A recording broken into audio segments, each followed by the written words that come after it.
तो प्रकरण 61, 108 गुलाब की झाड़ियां, 108 लोटस पेटल्स है, झाड़ियां, रोज बुशेस झाड़ियां।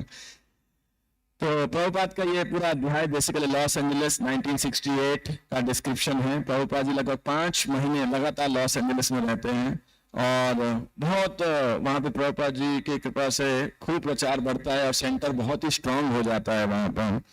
और प्रभुपाद जी की बाद में इच्छा थी कि अब मैं अन्यत्र ट्रैवल करूं, तो प्रभुपाद 5 महीने के बाद में अब लॉस एंजलिस से क्या कहते हैं एक डिपार्ट, मतलब विदा होने वाले हैं या प्रस्थान करने वाले हैं। तो ये इस अंतिम 2 पैराग्राफ में यही वर्णन है। लॉस एंजलिस में प्रभुपाद के 5 मास के प्रवास काल में अनेक भक्त आकर सम्मिलित हो गए थे। सबों ने यह सीख लिया था कि कृष्ण भावनामृत में हर चीज कृष्ण के शुद्ध भक्त के चारों ओर केंद्रित है। अधिक काल तक अपने बीच अपने गुरु को पाकर उनके लिए उनकी अनुपस्थिति का विचार दुखदायी था। उन्होंने अपने बिना रहने के सिवा उन्हें हर चीज पढ़ा दी थी। प्रभुपाद ने सब कुछ सिखा दिया एक्सेप्ट द सेपरेशन। किंतु प्रभुपाद ने उन्हें आश्वस्त किया था कि वियोग में वे उनकी जो सेवा करेंगे वहां कहीं उच्चतर सेवा होगी। जिस तरह वे सब चाहते थे कि प्रभुपाद रुके, उसी तरह वे भी रुकना चाहते थे। किंतु विश्व भर में भ्रमण करके कृष्ण भावनामृत का प्रचार करना श्रील भक्ति सिद्धांत और सरस्वती के प्रति उनका कर्तव्य था। भले ही उनके इसके लिए उन्हें अपनी लेखन गति को मंद करना पड़े और आदर्श कृष्ण भावनामृत स्थान को छोड़ना पड़े जहां उनकी 108 गुलाब की झाड़ियां फूलने वाली थी। यानी भक्त बेसिकली एक तमाल कृष्ण मान ने बुक लिया सर्वेंट ऑफ द सर्वेंट, उसमें टाइटल है गार्लैंड ऑफ जीवास। जैसे हम भगवान को फूलों की माला पहनाते हैं, उसी प्रकार से जीवों की प्रचार करके भक्त बना करके उनकी माला श्री कृष्ण को अर्पित करना। तो भवानंद प्रभु वो अपना व्याख्यान लिख रहे हैं। हम सारे लोग प्रभुपाद को विदा करने हवाई अड्डे गए। प्रभुपाद हवाई जहाज की प्रतीक्षा कर रहे थे और फिर जहाज के चलने का समय आ गया। वे अपने नए सेवकों पुरुषोत्तम तथा कार्तिकेय के साथ थे और हम सारे लोग जोर से कीर्तन कर रहे थे। जब प्रभुपाद उस छोटी सी सुरंग से नीचे आ रहे थे तो वे अति तेजवान लग रहे थे। वे मुड़े और उन्होंने हाथ हिलाया, फिर जहाज के भीतर चले गए। मैं तो रो रहा था। मैं सोच रहा था कि मैं इतने दीर्घ समय से गुरु की तलाश में था और अंत में जब मैंने उन्हें ढूंढ लिया तो वे मुझे छोड़कर जा रहे। मैं पुनः उन्हें नहीं देख पाऊंगा। हवाई जहाज उड़ान पट्टी से ऊपर उठा और हम सब टर्मिनल इमारत की खिड़कियों से आखिरी समय तक देखते रहे। जिस तरह से कृष्ण गोपियों को छोड़कर मथुरा चले गए, उसी तरह से हम हवाई जहाज के पूरी तरह से ओझल होने तक देखते रहे। श्रील प्रभुपाद की जय। तो प्रभुपाद जी 1967 में जब उनको हृदयाघात होना था, प्रभुपाद जी ने डिसाइड किया मैं इंडिया जाऊंगा। इंडिया के प्रभुपाद जी बहुत रफ्तार से उन्होंने उनका स्वास्थ्य रिकवर किया। तो उस समय मैं उनका नाम भूल गया, लेकिन मुकुंद और जानकी जहां तक मेरा ख्याल है। तो प्रभुपाद जी से जानकी ने बोला कि अपना टिकट दिखाओ। तो प्रभुपाद जी ने टिकट या जिस समय जो बोर्डिंग पास वास वीजा विजा पास होता था सब दिखाया और उसने लेके रख लिया। बोलिए अब हम आपको नहीं देंगे।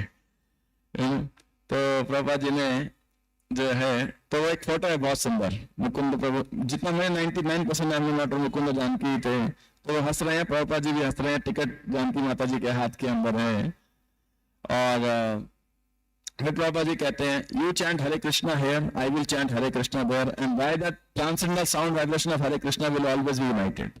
प्रभुपाद जी कहते हैं आप यहाँ हरे कृष्णा का जप करो, मैं वहां जप करूंगा और हरे कृष्ण की ध्वनि के द्वारा हम जो हमारा जो संबंध है वो निरंतर हमारा संग बना रहेगा।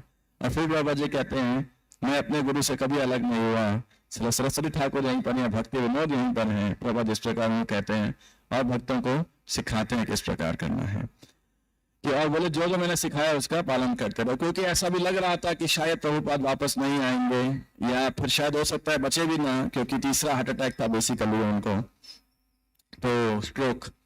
तो इस प्रकार से यह अभ्यास समाप्त होता है। अब प्रकरण 62, तो अगस्त 1969, तो ये अगस्त 1968 जब अक्टूबर 68 सॉरी जब था, तो प्रभुपाद जो है बोला करते थे एक्चुअली मॉन्ट्रियल के अंदर, जब मॉन्ट्रियल में प्रभुपाद थे तो बोला करते थे कि मैं अब यूरोप भेजना चाहता हूँ भक्तों को, यूरोप में केंद्र खोलना चाहता हूँ। तो कौन जाना चाहेगा? अब कोई लोग तो नहीं हाथ खड़ा कर रहे थे, लेकिन एक भक्त ने जब सुना, एक लड़का था नया भक्त था, उसका दीक्षा हुआ था, उसका नाम क्या था जानते हैं किसी को? शिवानंद। तो ये शिवानंद नाम था मतलब दीक्षित नाम इनका। तो ये 18 साल के अभी लड़के थे, खाली 18 ईयर्स जस्ट। और ये प्रभुपाद जी से बोलने लगे मैं जाऊंगा। और प्रभुपाद जी बड़े उत्साहित तो हुए, लेकिन फिर प्रभुपाद जी ने देखा बहुत छोटा है अभी, है ना, तो लेकिन ये आग्रह करने लगे। Prabhupada sort of saw him as not so qualified at that proposal. Prabhupada नए भी थे, नए भक्त थे और युवा भी बहुत थे। तो प्रभुपाद जी को उन्होंने, प्रभुपाद जी ने एक बार, पहली बार तो एक तरीके से रिजेक्ट कर दिया, लेकिन दोबारा आग्रह करने के लिए गए। फाइनली प्रभुपाद ने मतलब क्या बोलते हैं, थोड़ा रिलेक्टेंटली उनको आज्ञा दिया, ठीक है। तो ये मैं आपको बताता हूँ।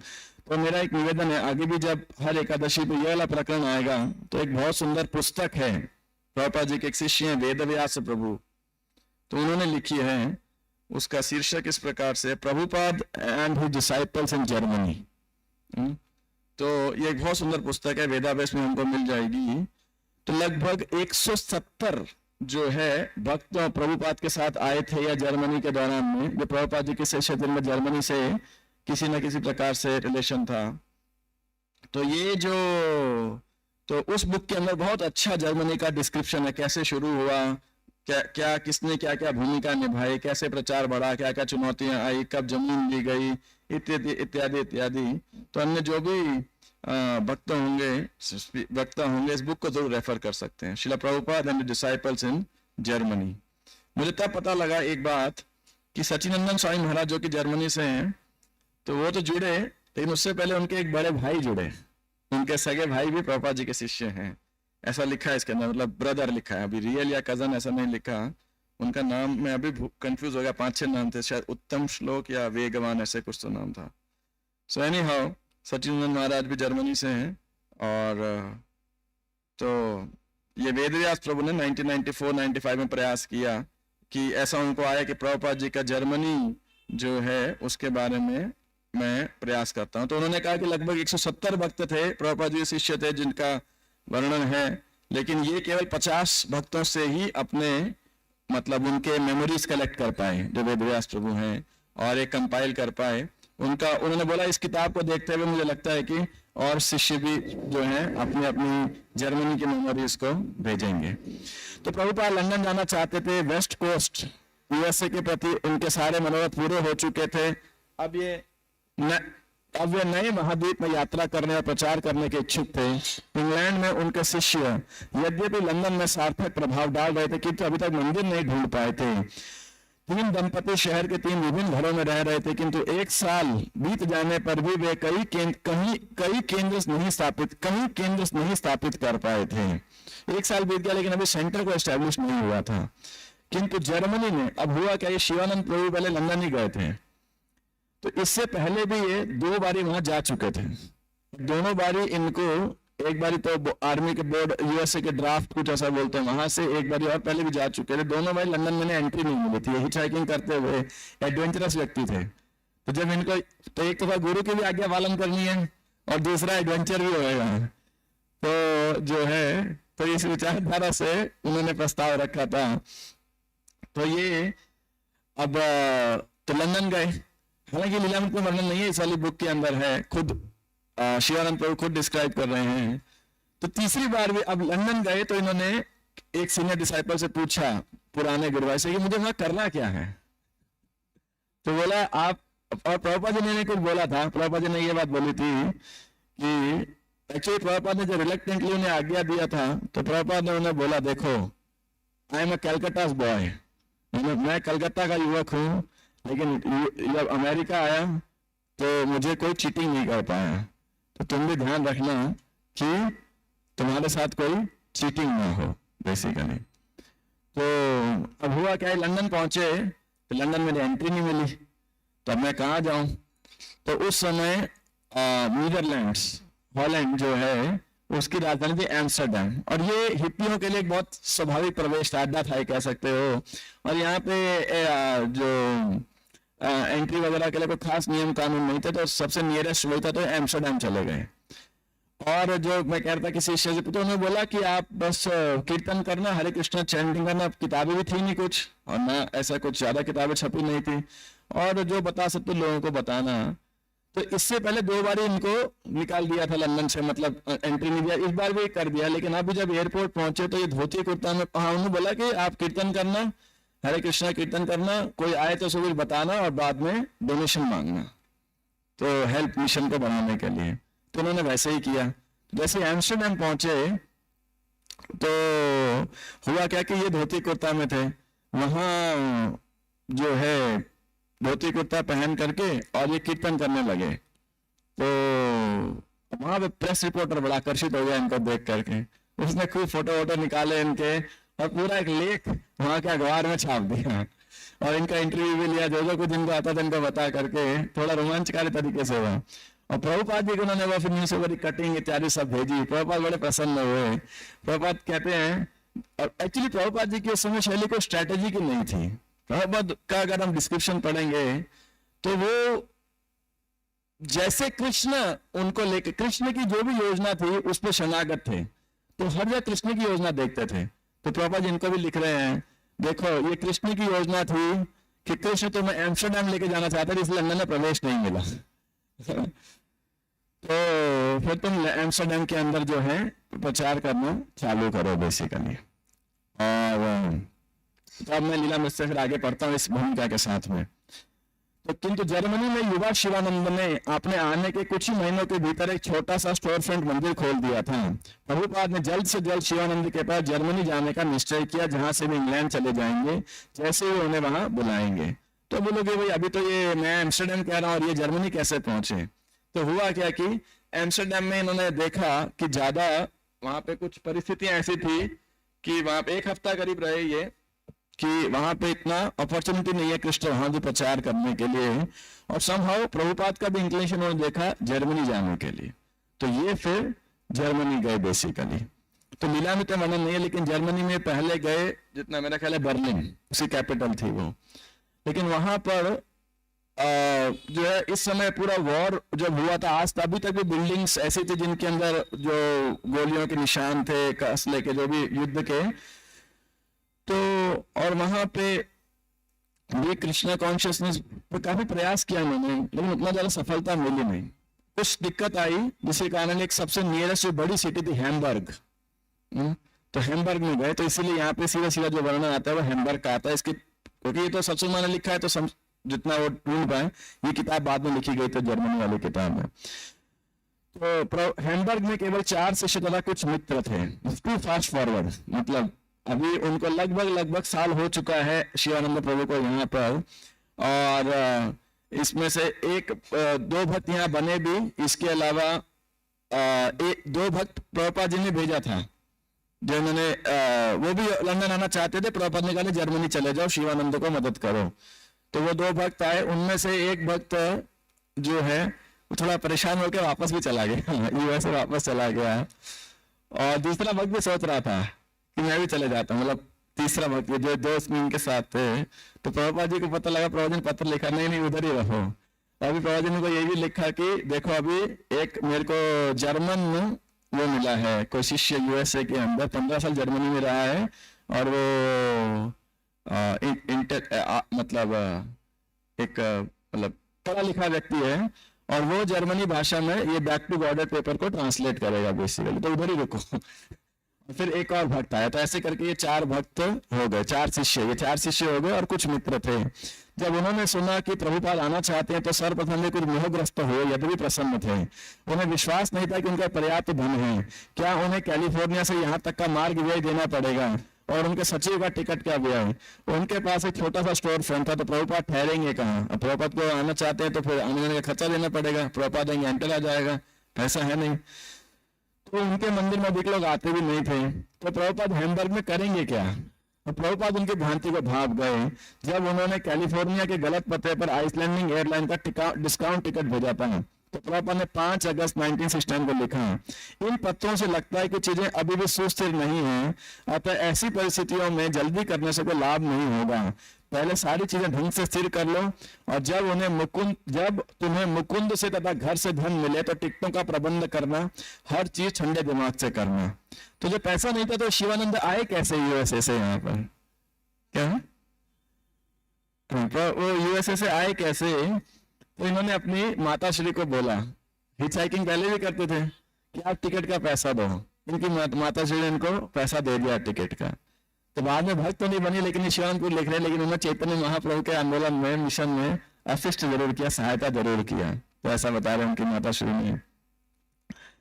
और तो यहाँ पे 1968 में जब शिवानंद ने श्रील प्रभुपाद से मॉन्ट्रियल में यह सुना था कि वे कृष्ण भावनामृत को लंदन ले जाना चाहते थे, उसने वहां जाने के लिए पूछा था। पहले तो प्रभुपाद को संदेह हुआ था कि क्या ऐसा अनुभव ही हुआ किसी बाह्य देश में अकेले जा सकता है, किंतु जब शिवानंद ने जिद की तो प्रभुपाद ने अनुमति दे दी थी, किंतु आगाह किया था, सावधान रहना। जब मैं न्यूयॉर्क आया तो पुराना कलकत्ता का लड़का था और मैंने कभी धोखा नहीं खाया। शिवानंद के पास बहुत कम धन था, किंतु अगस्त 1968 में उसकी माता ने इंग्लैंड जाने के लिए धन दिया। लंदन आव्रजन अधिकारियों, इमिग्रेशन ऑफिसर्स ने प्रवेश करने से मना कर दिया और वह एम्स्टर्डम चला गया था। वहां उसे धोती पहनकर सार्वजनिक कीर्तन करके समाचार पत्रों तथा जन साधन का ध्यान आकृष्ट कर लिया था। उसने प्रभुपाद के पास समाचार की कतरें तथा एक पत्र भेजा था जिसमें उत्साह तथा अकेलेपन की चर्चा की थी। शिवानंद की निडरता से प्रचार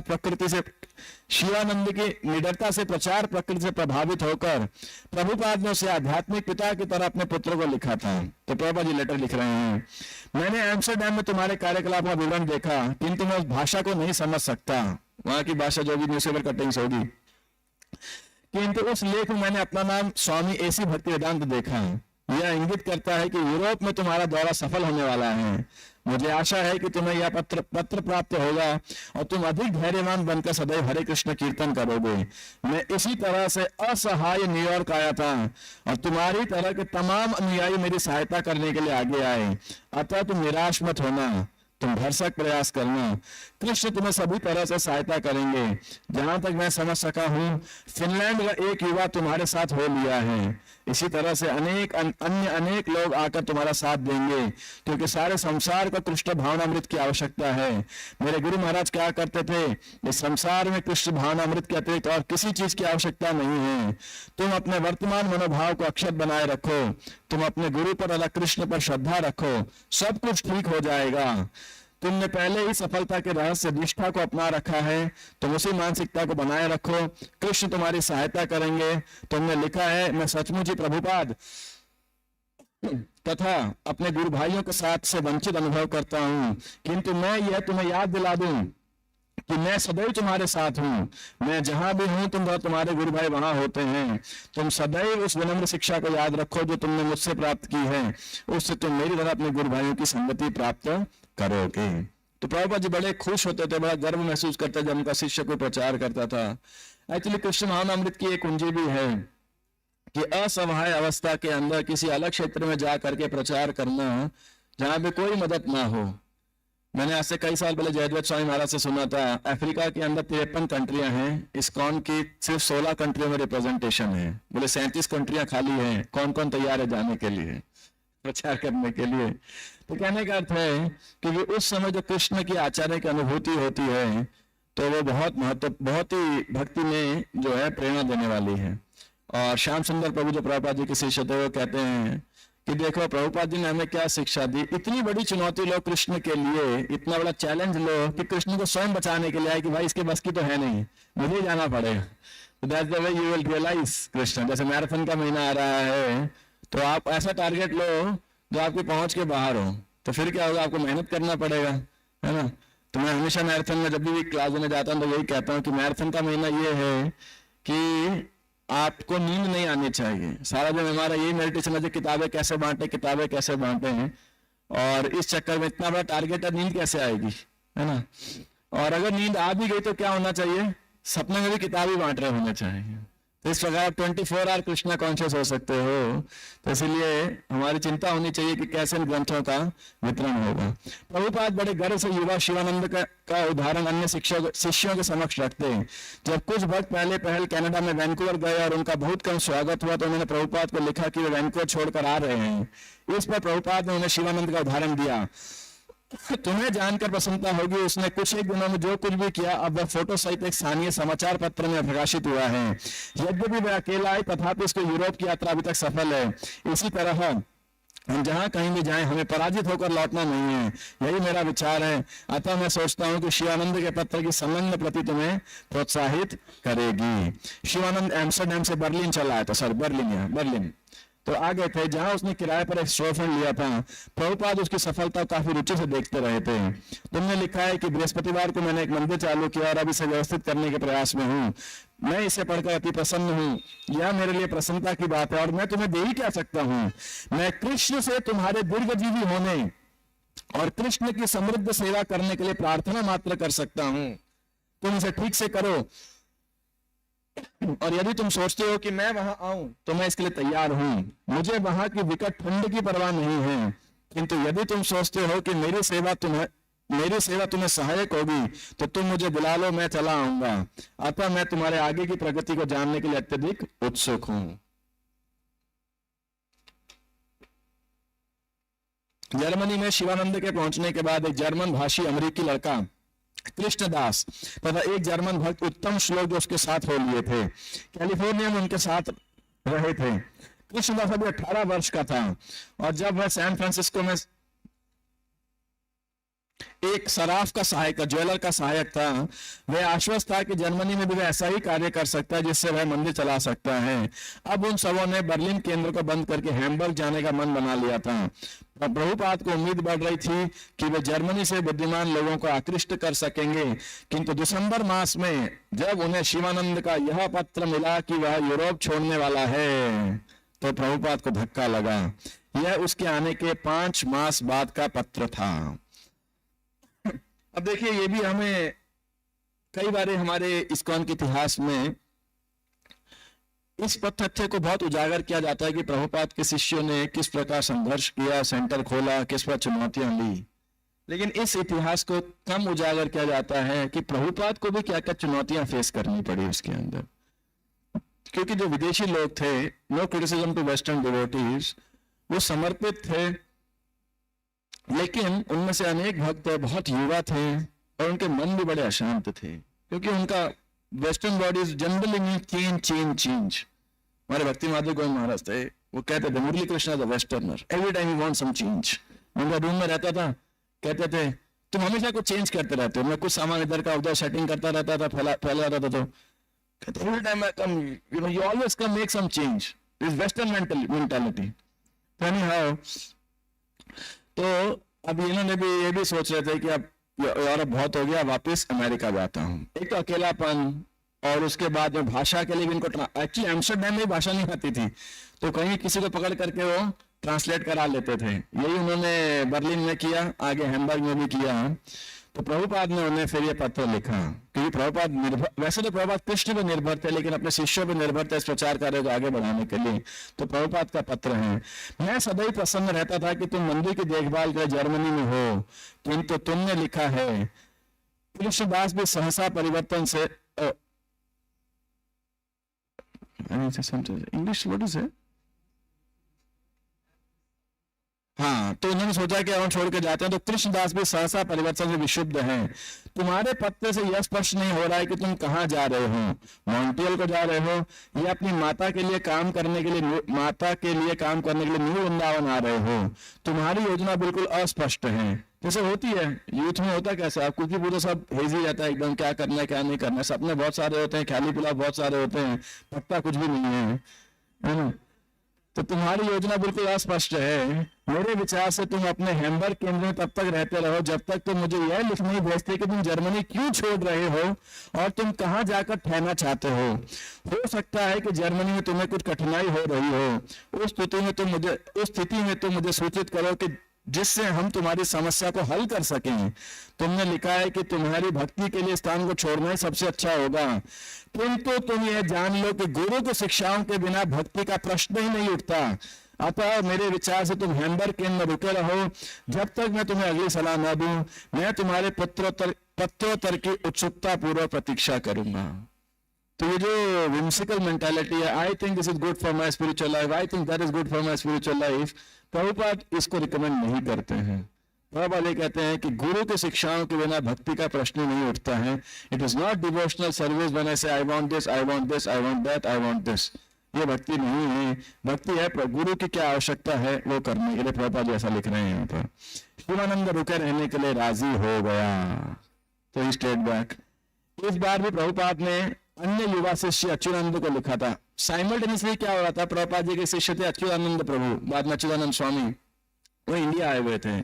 और आपने देखा होगा बहुत सारे भजन गाए अच्युतानंद स्वामी ने, आपने सुने होंगे. अभी तो कम मिलते हैं, लेकिन पहले टाइम में जब मतलब मैं जब छोटा था तो वन ऑफ द सबसे रिकॉर्डिंग्स अगर किन्हीं की मिलती थी इनकी, बयासकी प्रभु की इत्यादि, तो ये अच्युता और वैष्णव सॉन्ग बुक भी जो भजन है उसको कंपाइल करने में इनका बड़ा योगदान रहा है अच्युतानंद स्वामी का. तो वो भी अब भारत में रह के अकेले रह के थोड़े परेशान से हो गए थे, तो छोड़ के वापस आना चाह रहे थे. तो प्रभुपाद ने उन्हें भी लिखा था कि वे अपना पद ना छोड़ें. प्रभुपाद द्वारा अपने शिष्यों को लिखे अधिकांश पत्र उन्हें प्रोत्साहित करने के लिए होते थे, किंतु ऐसे अवसरों पर उन्हें यह बताने के लिए होते कि वे अपने काम में लगे नहीं, उसे छोड़े नहीं. विदेश में एक भी व्यक्ति को रखना अति महत्वपूर्ण था.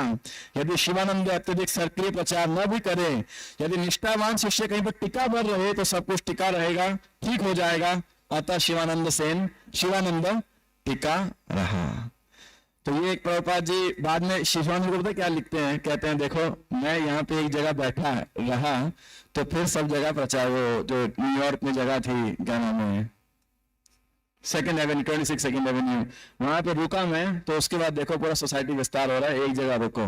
एंड प्रभुपाद रिक्वेस्ट, प्रभुपाद बाद में खुद हैम्बर्ग जाते हैं और उसकी कथा का कुछ वर्णन लीलामृत में आएगा और बाकी डिटेल इसके अंदर है. नेक्स्ट एकादशी में भक्त उसकी चर्चा कर सकते हैं. शिला प्रभुपाद की जय. शिला प्रभुपाद जर्मनी यात्रा की जय. टीचिंग इन जर्मनी की जय. गौर प्रेमानंदे हरि हरि बोल. श्री उत्पन्ना एकादशी की जय. नरहरि सरकार की जय. कोई प्रश्न टिप्पणी किसी का है? अगर ऐसा तो होना नहीं चाहिए, लेकिन फिर भी thank you very much. Hare Krishna.